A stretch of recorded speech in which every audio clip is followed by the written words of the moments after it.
Well, if you own or rent a home, chances are that you also have the responsibility of upkeep of the lawn. And for most of us, that means routine mowings. The thing that most surprises me, however, about this management practice is that people are still bagging their grass clippings and hauling them to the landfill. Now, the fact that the landfills are rapidly reaching their capacity has forced stricter environmental regulations, making it even more surprising that in some landfills as much as 20 to 50% of the residential solid waste can actually be grass clippings.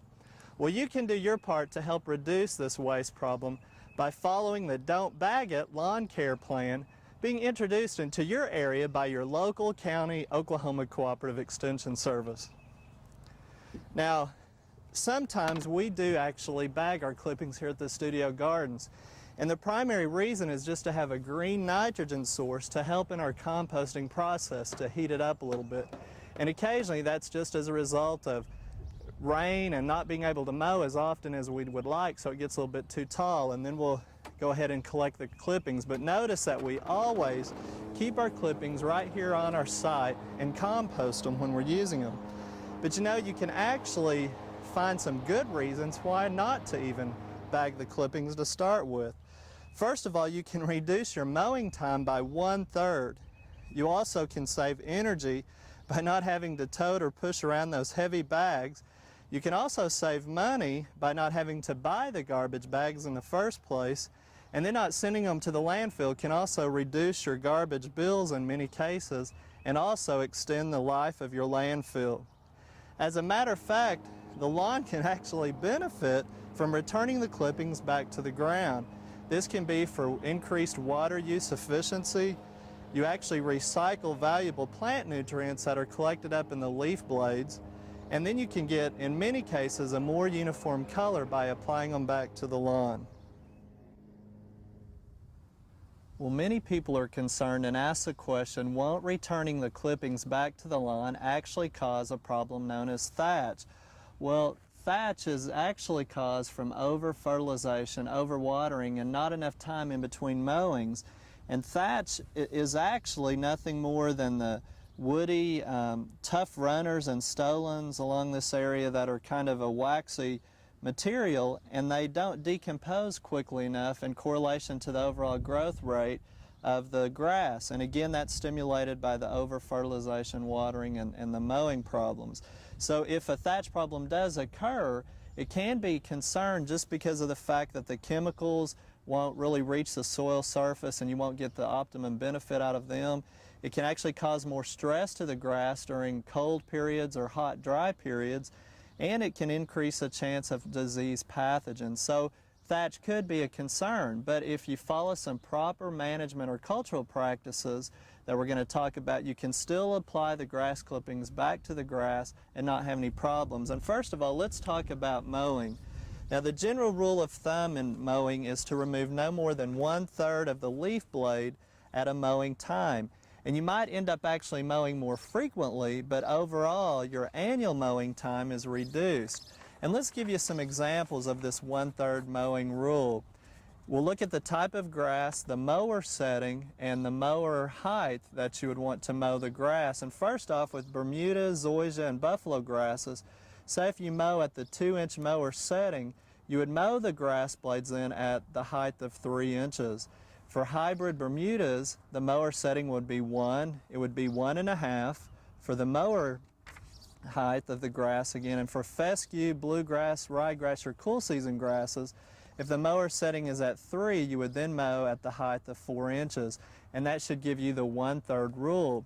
Now, I'd encourage you to be sure and measure the mowing height of your lawn mowers, because the height number may not always correlate to the actual height that's being mowed. So make sure you measure it, push it a couple of times, and see if it's mowing at correlation of 2 inches to the Mark II, just to make sure you are mowing at the proper height. Now, the recommended mowing heights for Bermuda grass and some of your summer grasses that are lower growing, in the spring we mow them around 1.5 inches. We raise it a little bit to 2 inches in the summertime, and then in the fall we raise it to about 2.5 inches to actually help insulate it going into the winter. And this would be your more common types Bermuda The hybrid types could be mowed a little bit closer, but you still want to increase it as we go into the winter.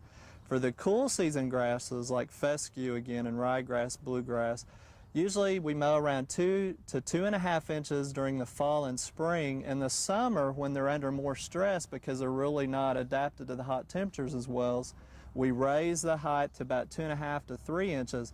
And if you're growing those grasses in heavy shade, sometimes we encourage you to raise the mowing height even as much as 3 to 4 inches, so there'll be more leaf surface to get as much sunlight as they possibly can in that filtered area. Well, when we think about a lot of the management practices with mowing, there's been a lot of interest here lately in mulching mowers. And really, a mulching mower does chop the clippings very fine because it holds it up in the deck a lot longer, so it pulverizes it more. And it can improve the lawn's appearance, but you still have to mow at the same number of times or the appropriate time. It doesn't afford you the time to miss in between or expand those times in between mowing. But you do want to be sure you follow the same guidelines and everything, and remember to mow at that 1/3 rule.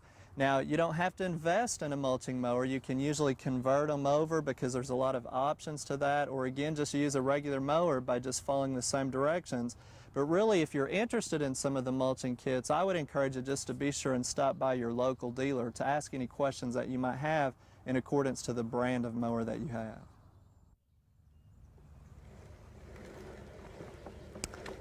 Our next management practice that we want to talk about in the Don't Bag It lawn care plan is fertilizing.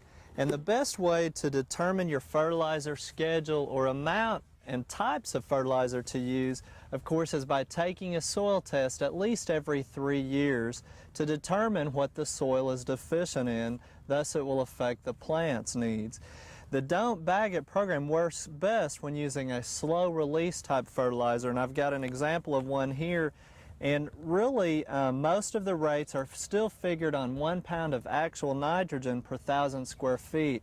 And some of the common fertilizer ratios and rates of application that you'll find are, an example would be like 12-4-8. You put on about 8.3 pounds per 1,000 square feet. Move on down to about 25-10 fertilizer, that's going to be about 5 pounds of nitrogen per 1,000 square feet. On down to 4600 is 2.2. And you notice that the larger the first number, which is nitrogen, is, the smaller amount of nitrogen that you put on.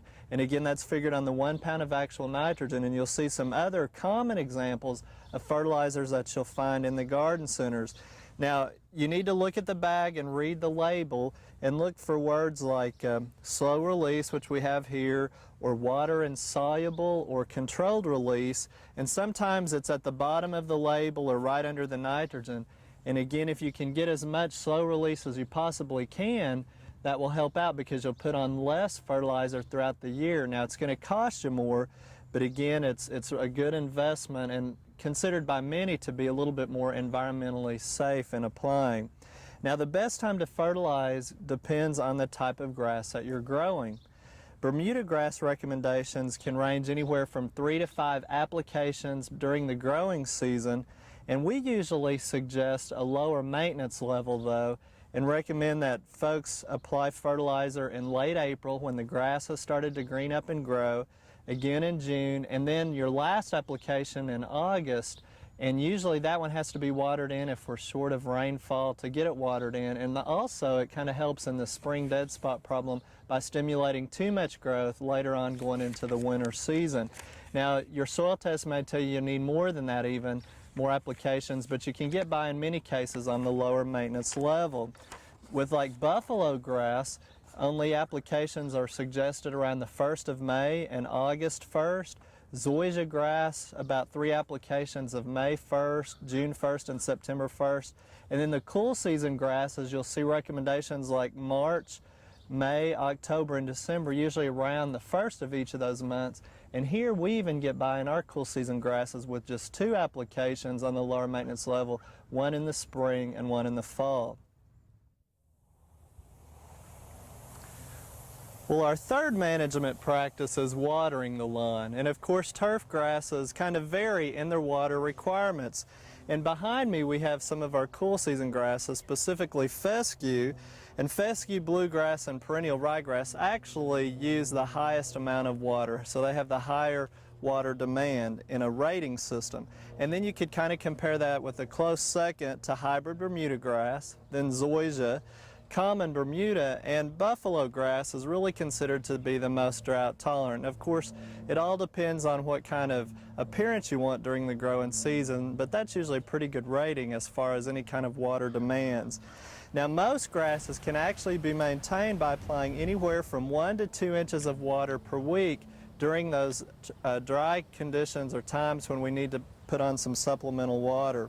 And of course that too will depend on the type of grass, the time of year, if it's in full sun or even on a slope, and those things need to be considered when you're putting on the irrigation amount.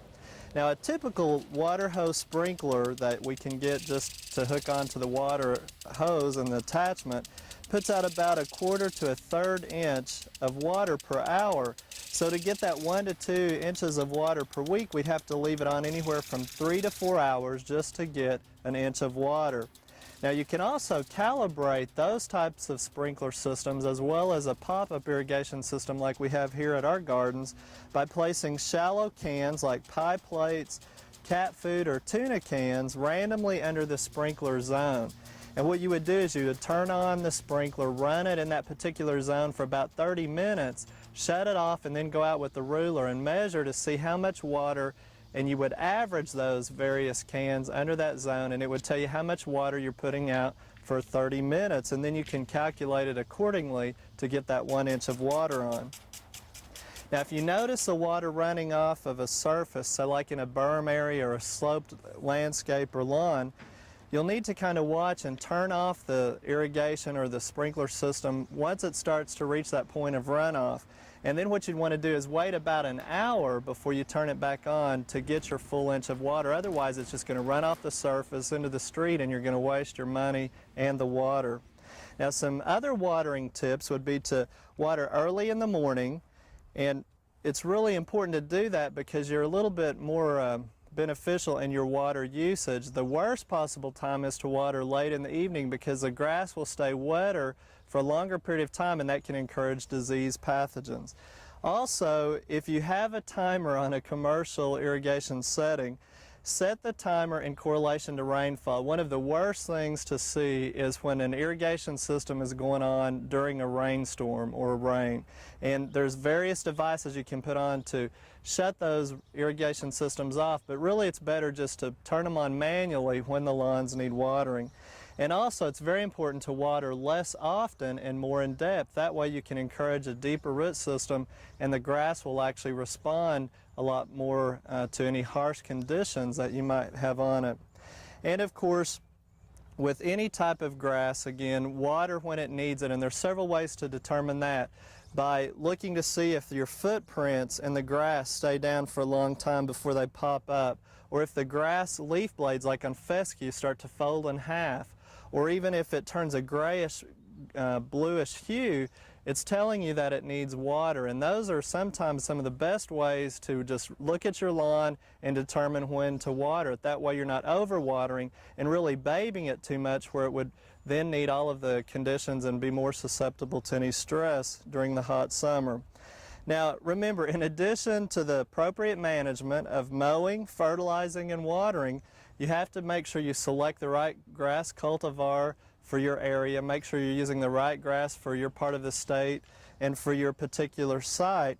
And when you get the right management practice going with the fertilizing and appropriate watering, and those types of things, you'll be surprised the weeds will also take care of themselves. The grass has a tendency to smother them out. Now, if you'd like to get more information about the Don't Bag It Lawn Care program that's being developed by the Oklahoma Cooperative Extension Service, of course you can contact your county extension office because they're going to have access to brochures like this that talk about some of the things we've just covered. They also will have slide sets and various other materials to help you in preparing programs for maybe civic groups, those types of things. So be sure and stop by your county extension office, because not only can you help save the environment and get in the environmental mood, you can also help in doing your part by not taking those grass clippings to the landfill, and the best way to do it again is by the Don't Bag It program.